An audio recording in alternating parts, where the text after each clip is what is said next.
Ladies and gentlemen, welcome to In the Bag. We are here another week, another one. Fantastic time we're about to have. So, Brad, how are you doing today?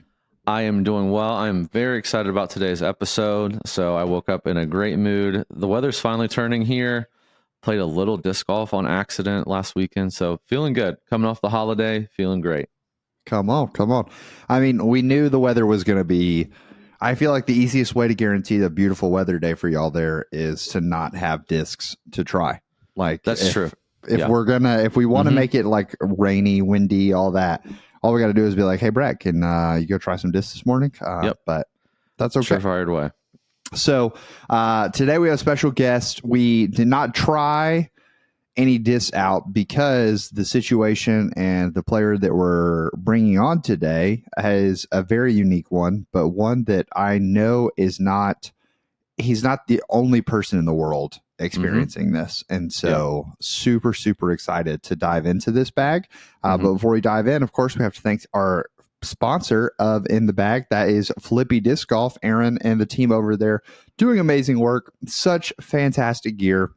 It is. I'm rocking Pizza Pirate today. For those who are the visual learners, I just find myself, whether it is t-shirts, whether it is the Soul Pro material, I am pretty much rocking Flippy every day at this point in my life and love it. Yeah, I have to say, I haven't seen like the real version other than the mock-up version of the Pizza Pirate shirt. I got to get one. I'm literally ordering one after this episode. I love it. It is so fun. It's like we had, in fact, actually, the little like Jolly Roger pizza guy was designed by a Birdie fan member, Randy Webb. So that's we awesome. were trying to like get this design nailed down. And that's one of the beautiful parts of if you have custom merch, custom apparel, especially for those of you who are, let's say, smaller channels that are listening. You're trying to get into the content creation game. You're like, hey, at the start of the new school year, whatever it may be, at the middle of the summer, you've got some extra free time on your hands. You were telling yourself, I'm going to get into content creation. You get your logo. Flippy can draw up and get you printed custom merch with no minimums. So that means you want to be repping your logo while you're out there on the course. You want to be repping your logo while you're out there. Have some sponsors you picked up. So many possibilities with what Flippy does. So we want to thank them for supporting us, and you can support them and us over at flippydiscgolf.com. Yep. Thanks, Aaron. Thanks, Flippy. Let's bring Johannes on. I'm very excited to have him. Let's do it. Welcome to In the Bag. We have with us Mr. Johannes. How are you doing today, sir? I'm doing very well. How are you guys doing? We're doing great, man. We're excited to have you on the podcast. Coming to us all the way from Berlin. Am I correct? Yes, that's correct. It's already in the afternoon here for me. It's in the morning for you guys. I was going to say, so it's been, so you're already basically through the day. We got the whole one in front of us. So trying to think through, we've had the AMP side podcast. We've had both members on. We've had Rob and Dale with us. Have we had any other international guests that come to mind? Several Canadians. Okay. Yep. And that's it. So yeah, you are farthest, I guess, east in Europe as far as listeners go. So we're happy to have you on. Just like any other guests, Johannes, we're going to have Robbie take you through. Let's get to know you as a player a little bit better. Absolutely. So, Johannes, how long have you been playing disc golf? I think it's been like 3.5 years now. Like, I could classify as a pandemic disc golfer, but I knew about disc golf like long before that. I just like the right opportunity never arrived to actually try it. And then like 3.5 years ago, that kind of like a random video popped up on my TikTok feed of like a dude playing disc golf. And that kind of like gave me the push over the edge, like to actually buy my first starter set 3.5 years ago and like start playing. Okay. Awesome. Yeah. So I love that. The classification of like, if you look at how long I've been playing, you might think pandemic. But I think it's funny because in 2019, I would have said that the sport was growing. We just had no idea how fast it was about to grow in a couple months at the end of 2019. That is super cool. Johannes, if we were to put you out in a field and we put a basket, X amount of feet away from you. We'll try to do. I literally have a web page pulled over here of meters to feet. If it's easier for you to go, like, hey, I'm throwing in meters because obviously the U.S. using just ridiculous systems. I'm team meters all the way. I've gotten used to it a little bit. Like I know like my main distances in feet by now because people ask me online and most of them are Americans. And like if I tell them meters, they never know what I mean. Yeah. I love it. Well, hey, we can go either way. You just let us know. You throw a number out there and I'll convert either way. So if we put it out in front of you and we said, hey, how far do you feel like you comfortably can reach the basket when it is X amount of feet or meters away on a backhand and a forehand? What would your numbers be? I think like let's start with the forehand because I'm not a good forehand player. That would probably be like 150 feet or like 30 meters or something, like very short. Like I pretty much only throw forehands for approaches. Okay. For backhands, I would say comfortably like 250 feet. Like like my longest drives are probably like somewhere around that like 270 foot, 280 foot mark. But that's like in like optimal conditions and stuff. Like, but like give me 5 discs and I try parks 3 out of the 5. That would be like 250 feet. Okay.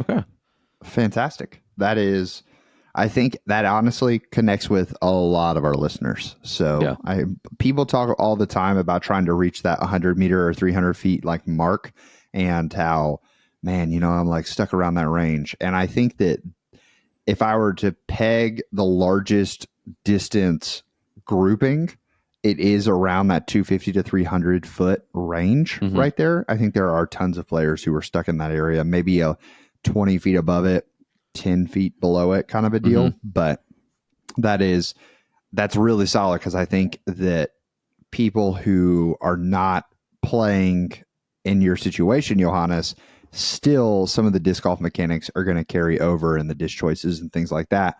So for those who don't know you, Johannes, and haven't heard your name, heard of you before, you have a bit of a different disc golf situation. And we've kind of been hinting at it, but we haven't, said it. So people are possibly confused at this point. So, Johannes, how describe your situation? I'm a full-time wheelchair user. So I'm like one of the few people who like play disc golf from a wheelchair.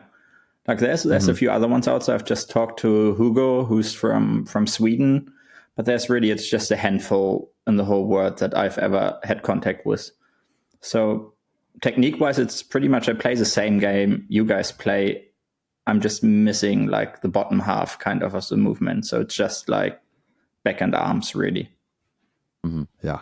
So that is, oh man, it's so fascinating. And I know my brother is a physical therapist. And like he is a longtime listener. And so he is like, man, I cannot wait to just connect those dots and everything. But, so wheelchair only. And I think for a lot of people, I want to ask there's a couple of questions that I have written down in terms of okay, let's talk about how you think about someone playing disc golf in a wheelchair, and there I think are some common roadblocks that might come up, but we want to ask those just because this may be the first opportunity people ever get to have access to asking you that. And I'm sure, Johannes, your Instagram and things like that are filled with the same questions over and over again. So I know for me personally, I love to if I get a question a lot in the comments, I'll always make a video about it because then I can just be like, go watch the video. The answer's there. But then we want to talk about your bag and kind of how you have built your bag, how you got into your bag. So of course, the first couple of questions being along the lines of when you're out there on the course, do you play a lot of rounds with groups or do you play a lot of solo golf? Like how do you find it incredibly difficult to obviously certain courses are just off limits? How do you choose where and who you're going to play with each day?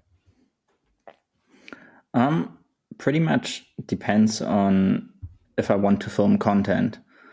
Because if I film reels and stuff, I way prefer to play solo rounds and stuff. Otherwise, I like playing with groups just for the social aspect of it. It's just a great time with friends on the course. But like nowadays, I actually sometimes wish I would get more solo rounds in, just because I think it's way better training, and it's a different kind of round when you play by yourself. So I guess it's like pretty even. And like I try to get like one solo round a week and then like one with friends a week in, like if work allows me. Are courses in your area pretty wheelchair accessible, or do you find yourself having to kind of make your own layout? No, I'm lucky that I live like in a pretty flat part of the country here. Like it's like I'm in the north, like Berlin is in the northeast of Germany, and we don't have like major hills or stuff. So my course is pretty flat. And like one of the biggest misconceptions that I meet, like also online, like people asking me, is that I'm probably more mobile than the average wheelchair user. Like I have if you look at my videos and stuff, you can see that I have mountain bike tires on my wheelchair. I have like that front wheel attached. So I'm like on 3 big wheels and don't have to bother with like the 2 smaller caster wheels on the front. And even before I started playing disc golf, I was already very used to being like in the forest and like being off road, because I've had a dog now, Whippet, for 8.5 years now. So like it was a pretty natural transition to like not just go on a dog round in the forest, but now like take some discs and go on a disc golf course. Right. And they're like, yeah. And I actually I just played in a pretty big tournament around here, which is like a course that's mostly in the forest and that's like pretty rough, and like it works out pretty well mostly. That is, I definitely could see the misconception. I would say, especially here stateside, you don't see a lot of unless you're watching a lot of adaptive sports where I feel like the wheelchair set, when people go to a wheelchair setup, I think they go to exactly what you're saying of like the 2 small caster wheels on the front. And like, I don't understand how I'm ever supposed to get that through the woods. And so it's also, you also have to see that like when I use a wheelchair, like as soon as I wake up till I go to bed. So I'm just really used to it, and I'm like pretty good at it, like naturally, because that's like what I use every day. Like if I would put you in my like normal wheelchair that like has mountain bike tires and stuff, you would struggle probably just because you're not used to it. So it's like, it's always like, I think it seems more difficult from the outside than it really is for me.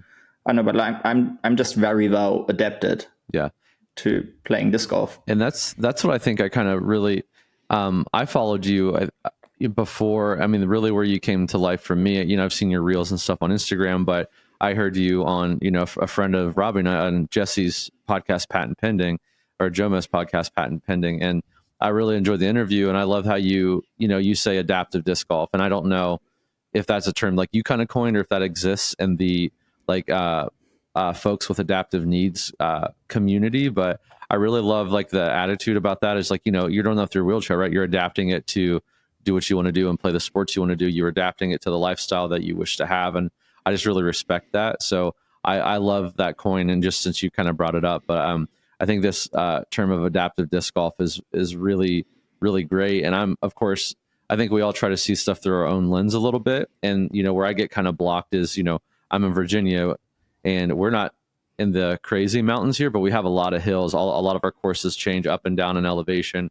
Robbie, you can agree. And I'm just, you know, after hearing that podcast with Jesse, and this is, you know, why we want to invite you on here, is, you know, I'm thinking about courses in our area, and I'm like, man, there's really not a lot of options if someone wants to try to play adaptive disc golf. Yeah. Now, I think, you know, Robbie, even Peaksview here, it's in a park. There are paved walkways for a lot of it, but when you get to really the back 9, it's all up and down in the woods. I don't know. Again, maybe someone like you, Johannes, that's used to it could get around in there, but from someone looking from the outside in, it seems very difficult. And that's kind of why I ask about the layout on this particular course. You could make a 9-hole layout that I think would be very wheelchair accessible. But as far as playing the entire course, I'm not really sure. So Yeah, no, I really like kind I of think like love even that on my home term course, that like you're I using. can, And like you said, it's we have 15 holes right now on my home course, and I can play 14 out of those. Like there's one which has stairs in it, which is like, yeah, that just doesn't work. Like if there's stairs in it, yeah, like slopes, like if the like elevation changes actually work pretty well, like up to a certain degree. Where it gets really hard is if you have side to side slopes on the fairways, because that's when it gets like just really hard, because you start like you're only pushing with one arm, you're kind of like tipping over when you're like, it's hard to find a good stance when you're throwing and stuff. It's actually a bigger problem than like up and down slopes. Interesting. See, and again, through my lens, I'm looking through, I wouldn't even have, I would think the major up and downs are the big issue. So that, I think that's good to know. I mean, again, that's kind of one of the big reasons we wanted to have on here is just how do you look at the course, I think is kind of what we're describing now. And then the biggest thing too is I think it's fascinating to me seeing your bag. You have a pretty minimalist bag, which I think is both on purpose and then, you know, for both probably capacity reasons that you can carry on your cart. And also maybe you're just a bag minimalist. I don't know that, you know what I mean? So if you're okay, Robbie, you want to go ahead and start looking through his bag here? Yeah, absolutely. So before we started recording, you've got a full Castaplast bag. You're rocking the Casta hat, sponsored by Castaplast, but you weren't always a Castaplast thrower. What was kind of like, what were your starting discs, and then what kind of drew you to Castaplast? I think I started very similar to a lot of people with Innova, just because they were available where I live. I think that's the story for a lot of people. You just start with what you can get in the shop that's in your hometown. That's true. We only have one shop in Berlin, and that shop has like Innova and Discmania. And for some reason, like Innova kind of clicked with me more than Discmania back then. Like just looking, like I didn't know anything about this, like just looking at stems and stuff. But then I actually like started buying my first. I think I bought my first Castaplast disc like about half a year after I started. Because they just look, I don't know, like that minimal kind of look that especially the K1 plastic has. Like it's just way cleaner than like most other manufacturers have on there. Like now there's some, but like it's just, it looked very professional, and that kind of like drew me to it initially. And like once I had my first like discs, I just liked the plastic a lot. Like especially the soft plastic and the glow plastic, which you can kind of see in my bag, that I have a lot of those. Like, yeah, and I'm a bag minimalist. Like I try to like minimize the amount of molds and like work with like different stages of wear and different plastics, especially different plastics for the same disc, because like they just often, like for most manufacturers, fly like wildly different when you get them in different plastics. But a long time before I was sponsored, I actually had a lot of minimalist bags. So I would be like changing, like I would have like a minimalist bag for like MVP. I would have a minimalist bag for Innova. I would have one for Castaplast, and like have 4 or 5 bags and like kind of switch it up like every 2 or 3 weeks and like do a complete change to like just throw like MVP this week, and like next week it's going to be Innovas. But I've like, that's why it was very easy for me to like go down the sponsorship route kind of and be like exclusive, was that I can't do a mixed bag. I think that's like my biggest spleen kind of thing when it comes to bag building. I find it very unsatisfying to have like different styles of disc, like the stems look different, the plastic looks different. Like it's not neat. I don't know, like it's a little bit crazy, but like that's how my mind works kind of. It's a very Castaplast thing of you to say, I think. That makes sense. I totally get that. I have a friend who was that way for the longest time. As he was building his bag, he was like, it was almost every month we would come through and be like, oh, hey, what are you throwing this month? Like, what's July? Oh, it's a Discraft month. Okay, cool. And then we'd hit August, and you're a trilogy guy this month. Okay, fantastic. I love it. It in fact led to a running joke. I just filmed on my channel a couple weeks ago. These 2 players came on for tattoos. And one of them threw a Haley King vulture from Discraft. And I was like, wow, that's a really cool looking vulture. My friend Randy used to have one of those, like that looked very similar. And we were playing a practice round a couple weeks later with like getting prepped. and Randy was with us. He walks over and I was like, dude, Randy, doesn't that Vulture look like yours? Picks it up, and it was one of his old discs that he in one of his random Discraft bags had traded in, and sure enough, it's why it looks similar. So that single manufacturer bag, I totally get, and I think that if you can make it work, and I love that you also said though that it wasn't like, oh man, you just locked into Casta and said, I'm a Casta guy, I'm never trying anything else. Like, it sounds like you've tried a lot of the brands to land on really loving that Casta plastic. So you have, talk about a mold minimalist bag. I was trying to count. You have 1, 2, 3, 4, 5. You have 6 molds across your entire bag, which is fantastic. 6 molds, 12 discs. That's phenomenal. So with your Ricos, what plastic are you putting with for your Ricos? I used to putt with K3 Ricos, and I just recently switched to like K3 Glow. So that's a base plastic glow, because I find it a little bit more grippy compared to the normal base plastic, to the normal K3. Just a little bit more of extra stability. And they just didn't used to be K3 Glow Ricos, but now the new team disc is actually K3 Glow. So that's why I switched. Yeah, I'll agree. So base plastic, glow base plastic. Yeah, like the Glow Rico X I'm a fan of, just because I agree it is a little bit more grippy, I think, than the K3 plastic. Yeah, it has a different feel. Like, it keeps its stability a little longer compared to the normal K3. And it's just like, I feel like I put a lot of spin on my putt with my thumb onto the disc. Interesting. And so the slipperier the disc gets, kind of like in my release, like when I pop, I feel I get a lot of the pop on my putt release out of my thumb. And like, that just works better with like a grippier disc. That makes a lot of sense.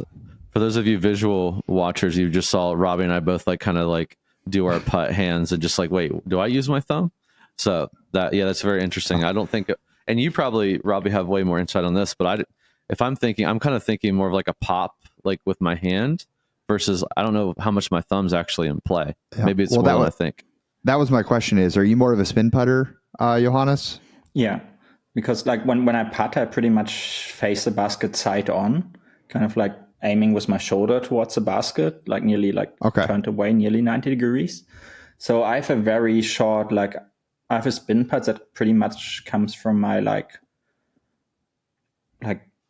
tummy height, kind of like navel height, kind of. So it's kind of like, and it's a very short motion. So like, because you can't, I think a push putt doesn't really work out of a wheelchair, unless you would do like a horseshoe putt or something, because you just don't have enough distance to travel to like generate the energy. So spin putt works better, at least for me. Makes sense.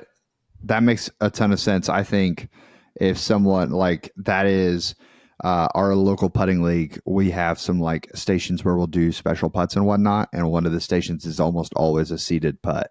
And the spin putters almost always succeed more in that situation. The only time the push putters are really getting a lot done is they are like, for our visual watchers, they can see, but like they're like reaching underneath the chair and then trying to throw. And when there's a wheel right there, it would be a little tough. Yeah. Yeah, but that doesn't work with a wheelchair, because like you just don't have space to reach under it or anything, because like that's one of the things like where, I don't know if you've seen, Scott Stokely just posted a video where he played a round of wheelchair disc golf with a Swedish wheelchair disc golfer called Hugo. And he played, like, he did all his shots from a wheelchair too. It's a little bit long, that video, but like it's a good watch if you skip through it. But what you really notice is that, like, and I've said to Scott that he should come to Berlin and like play a match against me, because I would keep him from what I would call cheating, because he he goes right to the front of the seat and he can actually engage like his legs a little bit and stuff like that. And like as an actual adaptive player from a wheelchair, you don't get to do that. Like, you're pretty much like stuck in that position. You can't reach on your legs. You can't move to the front of the seat, because like a lot of people in wheelchairs are going to have like limited core stability and stuff like that. So you just work, and that like kind of goes for the whole game. You work with just less range of motion, where you have to generate the energy, kind of. Yeah, that is a very like completely fair point of cheating, the feel of robbing yourself of true adaptive disc golf from a wheelchair. Like that is, I am very, very curious. Yeah. To try it. And like, just feel exactly what you're talking about, but that spin putt makes a lot of sense. And, like, cause you're thinking the pop, Brad, and on a push putt, you're supinating, whereas on a spin putt, you're pronating. And so that thumb is driving this, out the shot forward. So that makes a ton of sense. A grippier plastic there.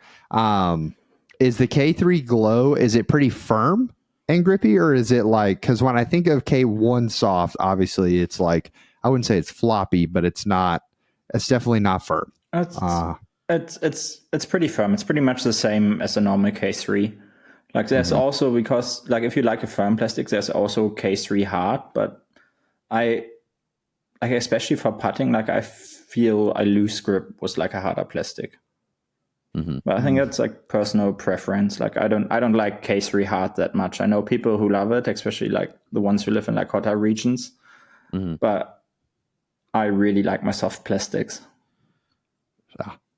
That is fair. So one thing I noticed on your bag is that your bag is either you don't have a lot of super understable stuff in your bag. Like I would say that the Svea and the Falk obviously are understable, but I wouldn't call them like crazy flippy.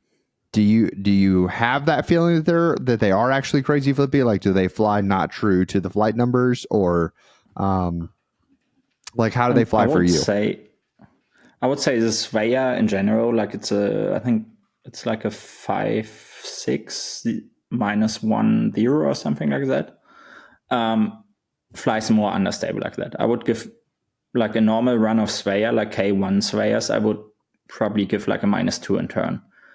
And one of the Sveas I have in my bag is actually like a K1 soft, like a very soft one.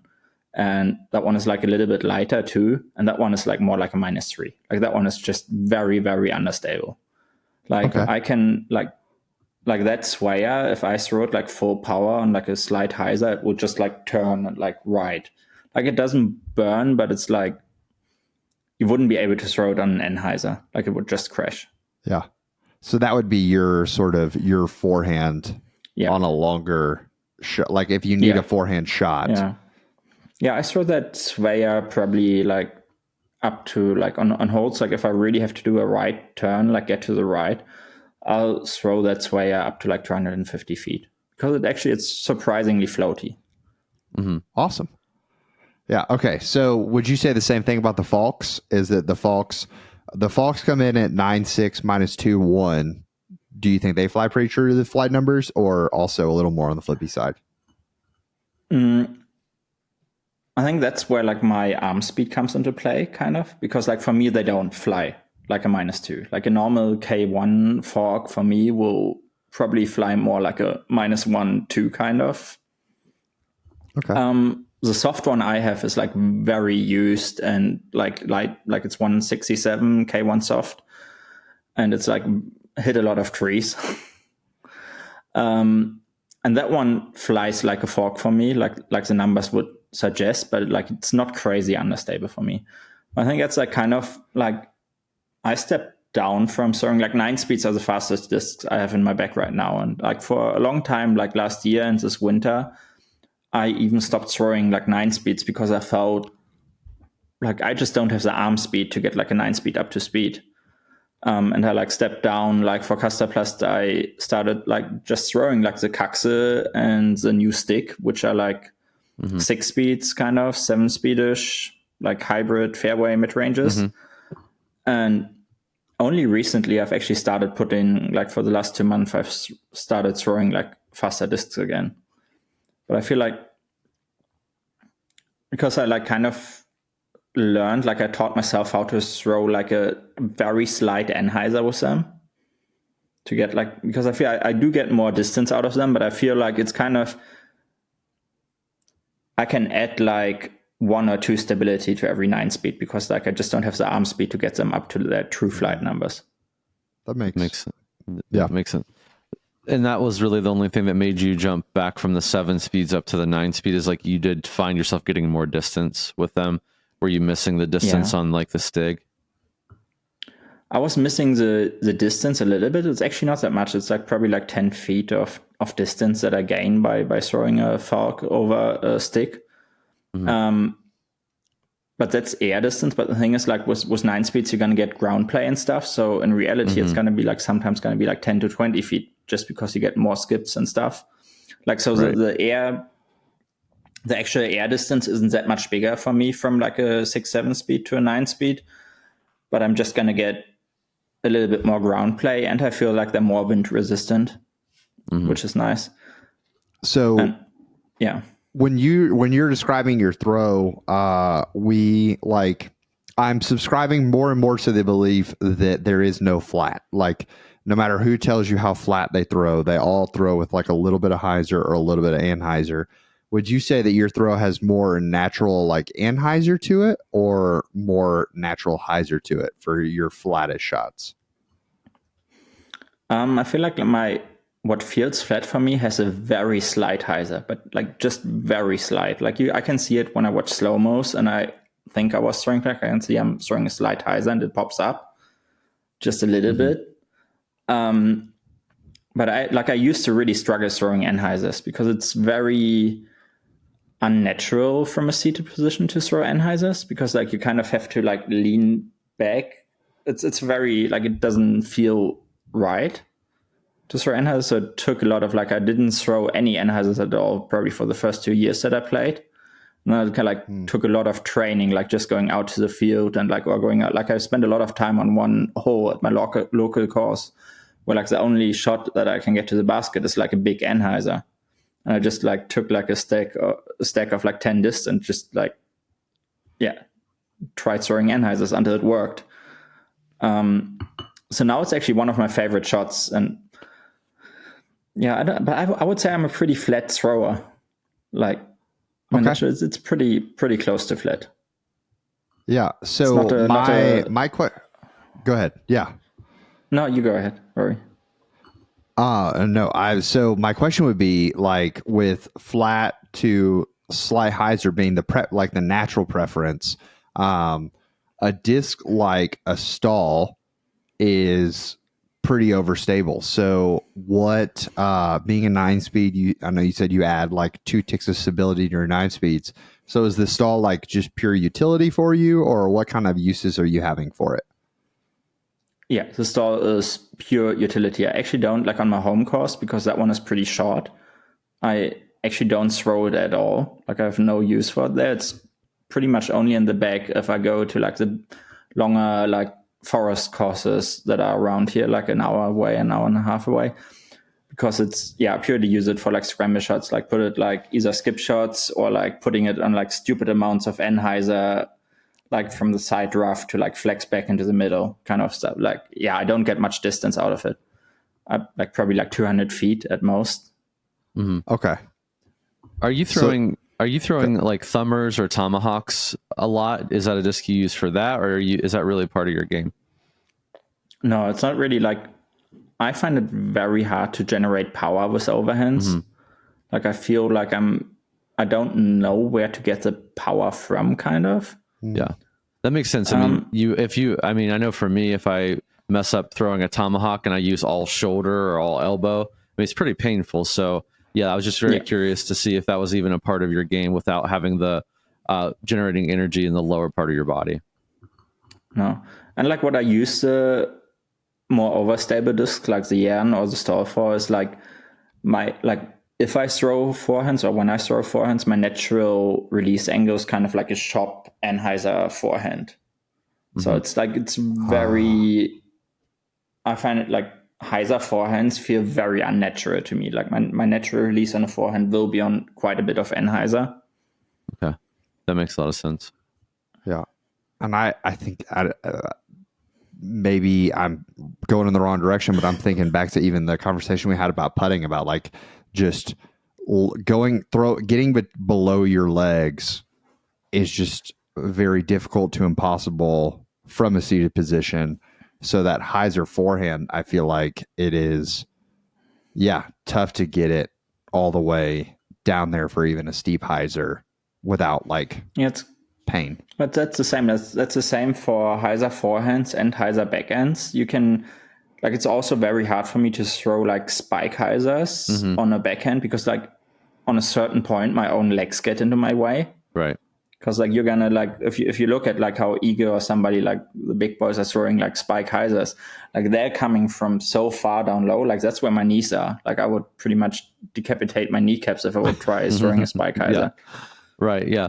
So spike Hyzer's hard, extreme and Hyzer's hard. You obviously the Hyzer forehand, tomahawk. Are there any other shots? Well, let me ask this. I'll ask, are there any other shot types that are difficult for you? But I'm also going to ask the inverse question. Are there any shot types that you feel like are like, hey, this was surprisingly easier than I thought from like a seated position? Probably backhands, because like backhands right from the get-go felt, like the second part of your question, felt very natural for me. Like I never, like, and I can throw backhands like all day. Like I don't feel like I have much like wear and tear throwing backhands. Like throwing forehands, I can feel it on my elbow and shoulder. That makes sense. But like backhands felt very natural, just like straight backhands. And it's funny because I know, like, Robbie, when you're teaching beginners, I know a lot from you and from others, like the advice is, hey, don't add your X step to your tee shot, right? You want to stand and throw first. So you're kind of isolating some of the stuff. So that, I guess that kind of maybe makes sense a little bit for the backhand portion, Johannes, where you're like, and I'll be honest, I mean, I don't mean this in any like disrespectful way, but I know when I'm doing my tee shot, sometimes my legs are my worst enemy because I'm like, I'm not stepping right. My lead leg is like parallel. It's not, adjacent to my back leg. I'm tripping over myself. So that's definitely, can be the biggest strength of my like off the tee or the biggest weakness. So I can understand maybe where like the backhand was a little bit more natural than you thought. Because I'm sitting here thinking when I go back to the warehouse, I'm going to get a chair and throw into the net and just see like what that feels like from a seated position. I've never done that before. So get somebody to hold the chair for you, because like if you throw full power from a normal chair, you're going to fall over very quickly. Yeah. Right. And that has to be a whole nother, I mean, obviously your wheelchair is designed to like handle the movement and things like that, but was that hard to get used to at first?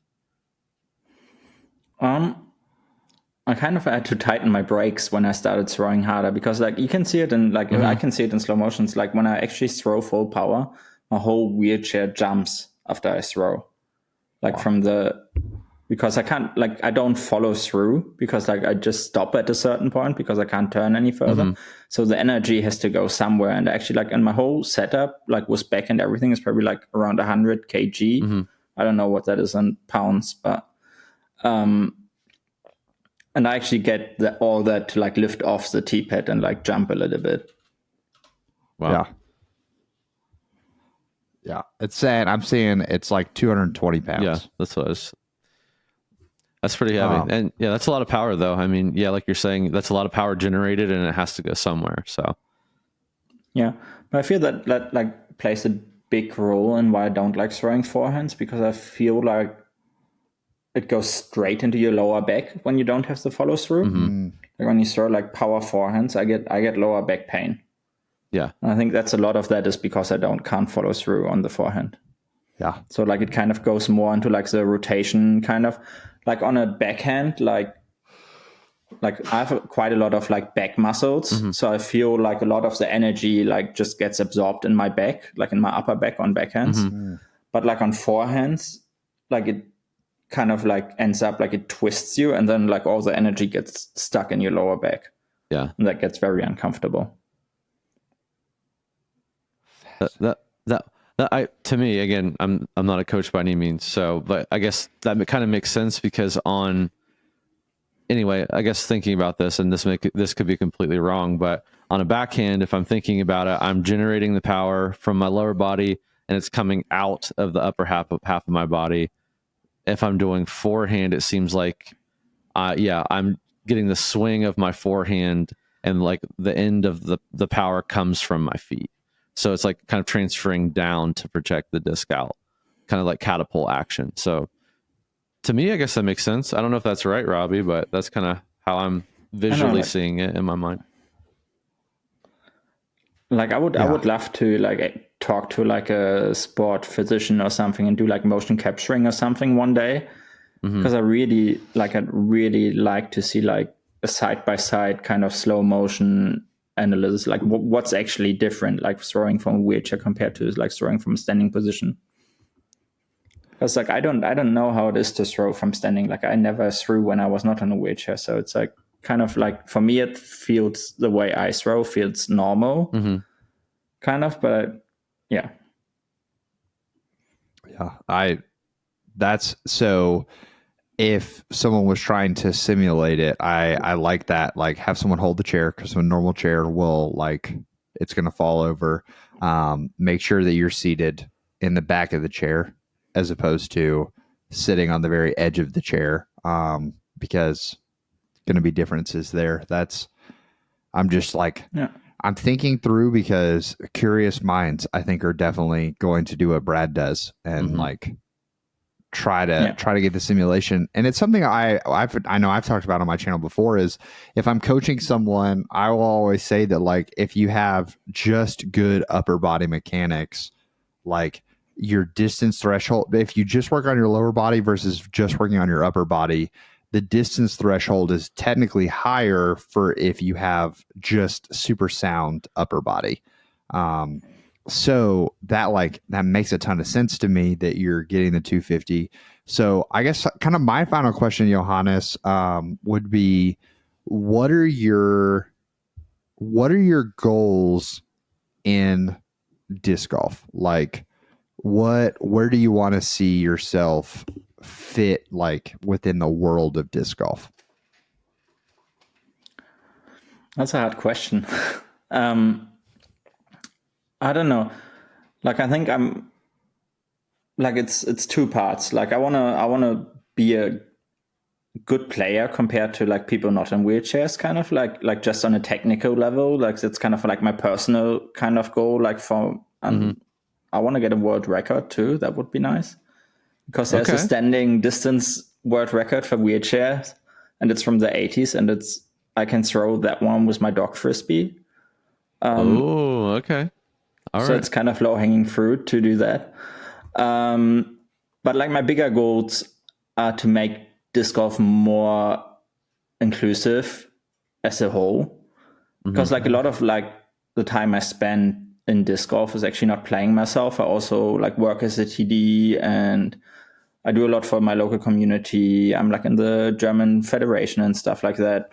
And I think that's probably going to be the more long-term kind of goal for me, is going to be like to move organizations like the PDGA or the WIFDIF to become more inclusive and to actually, because like right now, for example, if you want to play tournaments as like a wheelchair user or like an amputee who needs extra equipment, or like even as a deaf person who like needs to bring their translator in addition to their caddy on a round, you need to apply for a rule exemption with a medical committee like each year, and then on an individual basis. So like I think that's like my biggest goal, is for stuff like that to just become permanent in the PGAs, for there being rules for like all kinds of like adaptive disc golfers that are already set. So like that not everybody has to apply for their own exemptions and stuff, but like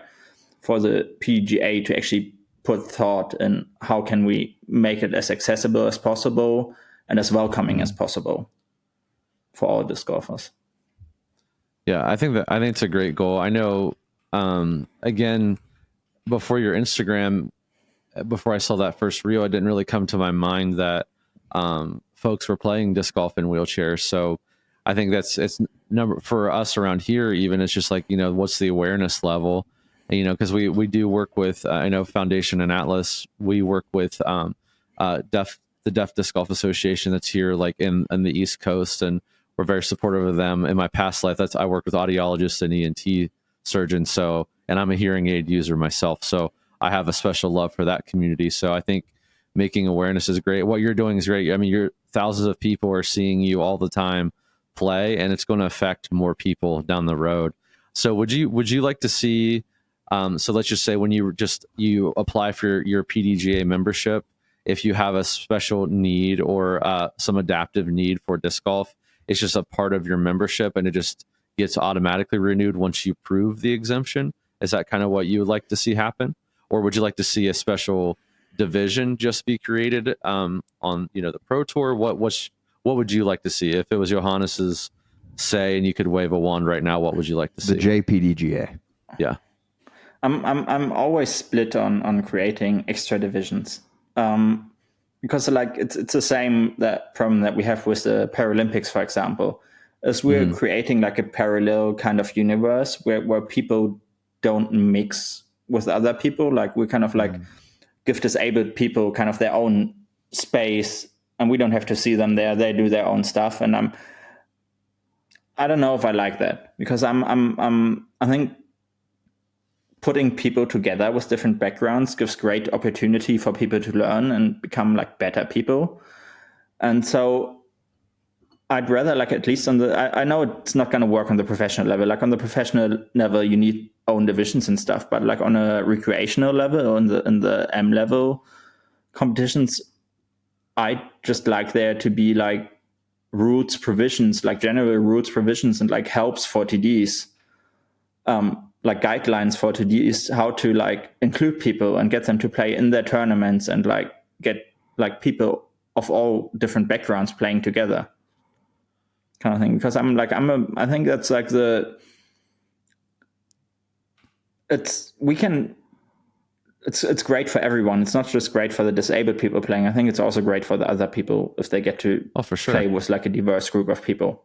Yeah. So that's why I'm like kind of against like separating the two, and like I'd be more happy if the PDGA made like guidelines, for example, like guidelines for TDs, like, because that's a big thing. Like when I register for competitions, it's really like the TDs are like, oh, like they're really helpless because like they're not going to get anything.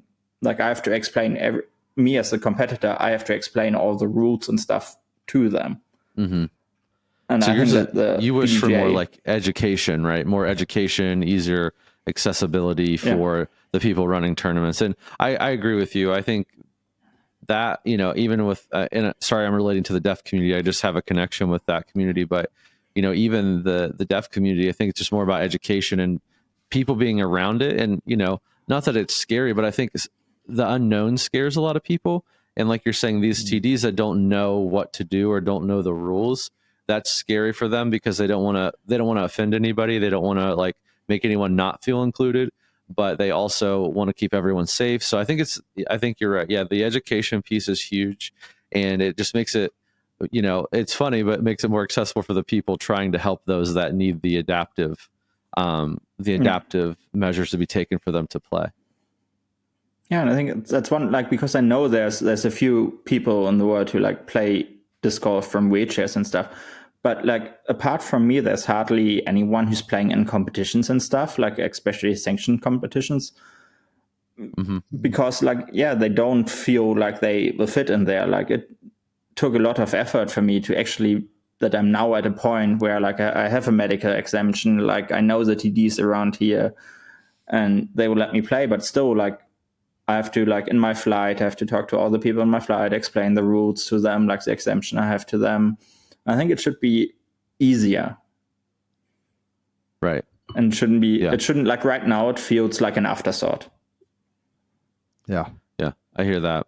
And, well, I think, Johannes, you're doing a great thing. And also, I don't think it's, like you said, there's way more people like you trying to play disc golf or playing adaptive disc golf. And you know, I don't know if you wanted to be, but you're kind of becoming like the advocate right now, at least on social media. And I think you're taking a great first step to educate the general public, which is always a good thing. And, you know, I think the education of like the TDs and things like that will follow closely behind as more people feel the confidence now, like, hey, there's more people like me playing adaptive disc golf. So I'm going to go venture out into a weekly, or I'm going to go venture out into, you know, a local tournament. And, you know, I think you're giving those people an avenue to do that. So I just want to say, I think that's great. Yeah. It's kind of like, it's for me, it's kind of like with my social media reach I have now, it's kind of like come full circle to that moment when I saw that random dude on TikTok who was like throwing discs, and that got me to start playing.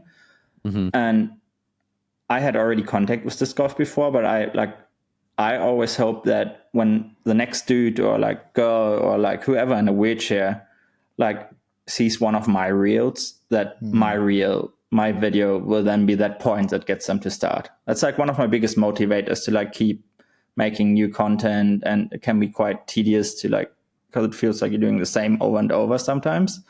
But like, yeah, my hope is that like I will be that video that pops up on somebody's feed that will get them to start playing. Yeah, I think it's awesome, dude. It's inspiring to hear it. It's inspiring to see it, and I know that it is definitely going to happen for you, man.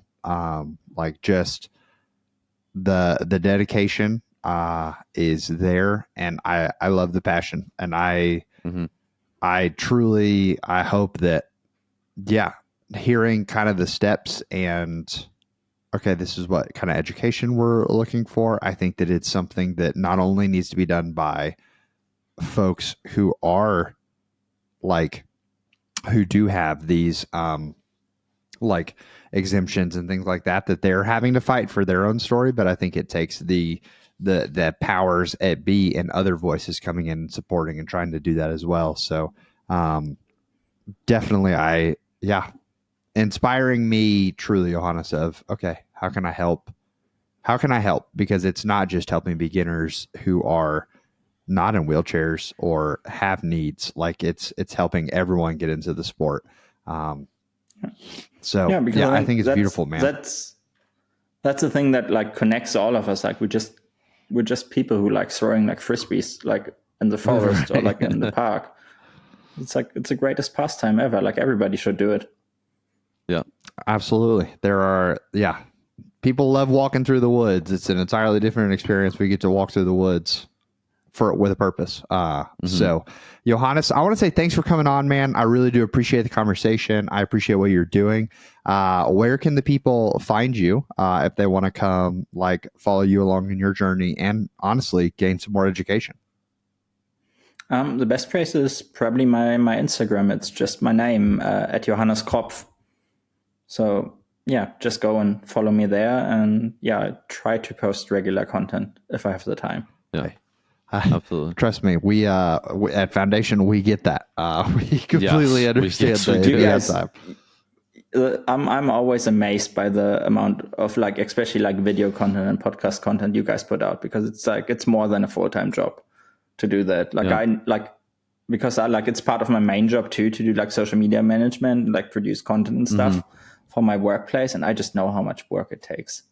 It's like people only see the video. They don't see like the 5 hours of editing that went into it. Yes, it's a lot, but hey, we do it probably for about the same reason you. We love it. We love connecting with people, and we love doing what we do. So again, we appreciate you being on here, and we didn't do a disc recommendation. This was a different type of episode, but we hope to talk to you definitely in the future, and maybe you'll have a world distance record to share with us next time. Come on. Hopefully. That would be great. Yeah. Thanks for inviting me, guys. Yeah, awesome. Absolutely. Thank you, Johannes. Another episode down. We ended by saying that not a disc recommendation, but guys, there's so much to be done in this sport. We are still such a small sport overall. And so it's like, okay, we need to make sure that there's proper education out there for how people are throwing discs to prevent injury. But also, I mean, I'll be honest, I feel like a fool for not knowing it, but like what he's saying of, if you want to apply to, like, you have these exemptions that are needed so you can compete, having to go through and apply per tournament to get those exemptions approved is like, that's so ludicrous to me that the barrier is that high for entry. Like, it's just a lot. So there's always stuff to be done. So I know, like, Jesse, one of Jesse's big platforms is, if you pick up one piece of trash string around, you're making the course a better place. You're making disc golf become more sustainable. So it's just looking around and thinking to yourself, like, yes, we want you to be able to enjoy disc golf more, but we want other people to be able to enjoy it as well. So what can you do to help others be able to fall in love with the sport, which will only make the sport more accessible even for you. So you can even have terrible motivations for it, and it's still like, it just helps. So Johannes, I appreciate it. Yeah, and we were just talking, like, in between our cuts here, and I think what's cool and what we appreciate about you, our audience, is I think you all are very inquisitive. You, like, are very curious about, what do discs fly like? How do they fly differently for different people? How do different people build their bags? What are different forms, different distances, different putting styles? Like, all of that comes together. And I mean, Johannes, yes, he's an adaptive disc golfer, but he's building his bag. He has to accommodate his strengths and weaknesses, right? So I think there's something there. And if you know someone or are someone who's listening that has tried or is just, like, interested in disc golf, or someone that maybe you have a friend or family member that could be an adaptive disc golfer, put a disc in their hand, show them this podcast, show them one of Johannes's reels, and show them, like, hey, this is accessible to you. Let's go play and let's go enjoy it together. Absolutely. Well, I think from a bag building perspective, one of the biggest insights that we heard, and I really love, is like, at throwing around that 250-foot mark, when I get a 9-speed, I just add 2 stability to it. So maybe you have 9 speeds in your bag and things like that, and you're telling yourself, man, this is cool, but I'm looking for something a little different. Probably going to head over to foundationdisc.com, which lets us bring it to Brad. What's new in the warehouse?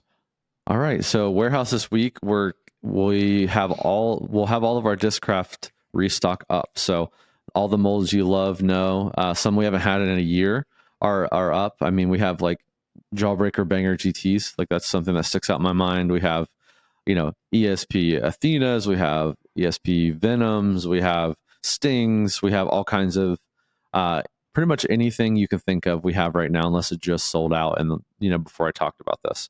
So check out, if you're a Discraft person or want to try Discraft, we have a ton and a little bit of everything, which is a very good feeling, to be honest with you. We also finally got our Eclipse hexes in. So we have Eclipse hexes. We have blank Eclipse hexes for all you dyers out there. Ooh. So make sure you check those out. The Fission Rhythm came in, and the Watt. If you've been dying to get your hands on a Watt or a Fission Rhythm or an Eclipse Envy, or sorry, I love the Eclipse Envy. That's a Freudian slip. Eclipse Hex, then all those are going to be in stock. We even have the special edition ones, so make sure you check those out. They're beautiful. They feel incredible. We have a few Foundation Lobsters left. We have a few Foundation Stamp Venoms and Zono S's, like maybe just 5 or 6 of each of those. So maybe get them if you've been thinking about it and you're like, oh, I'm going to wait a week. Don't wait another week. They won't be there. So make sure you check that out. And Discmania went up. We have some more Mint that came in. We had more Innova that came in. Just, again, recently restocked is your best friend. Make sure you check it out. Come on. Well, guys, as you get out there, you're going to find new Discraft. You're going to find new Discmania. And you're going to be like, wow, this is not just okay. This is good. And what do you do when it's good? I think you just take it out to your car, your truck, your garage, and you put it in the bag and you keep it there. We'll see y'all next week.